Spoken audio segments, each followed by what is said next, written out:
করবে। এই দেশে যুদ্ধ হচ্ছে, এই দেশে তো যুদ্ধ হচ্ছে না, তাই না? এই আবার চুরি করে ফেসবুকে আবার জুতা বিক্রিও করে, মানে চুরি করে আসছে আবার ওই জুতা ফেসবুকে সেল করতেছে। আবার না পায়, আমরা কেন ভাঙচুর করব? ওরা ভাঙচুর করে, চুরি করে, আর দোষ চাপায় ছাত্রদের ঘাড়ে। এই দেশে যুদ্ধ হচ্ছে, এই দেশে তো যুদ্ধ হচ্ছে না, তাই না?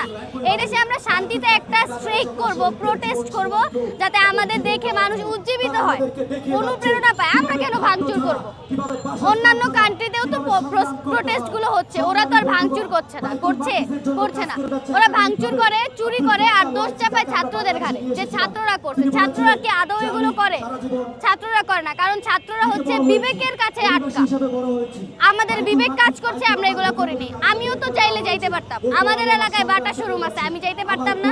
আমি যাই নাই কেন? আমি ছাত্র ভাই, আমি পড়ালেখা করি, যথেষ্ট শিক্ষিত।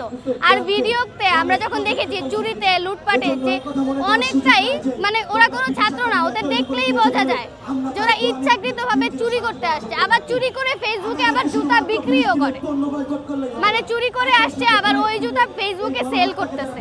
আবার এসে ফেসবুকে নিজেই নীতিবাক্যের পোস্ট করতেছে যে ছাত্ররা ভাঙচুর করে, লুটপাট করে। আদৌ কি ছাত্ররা করে?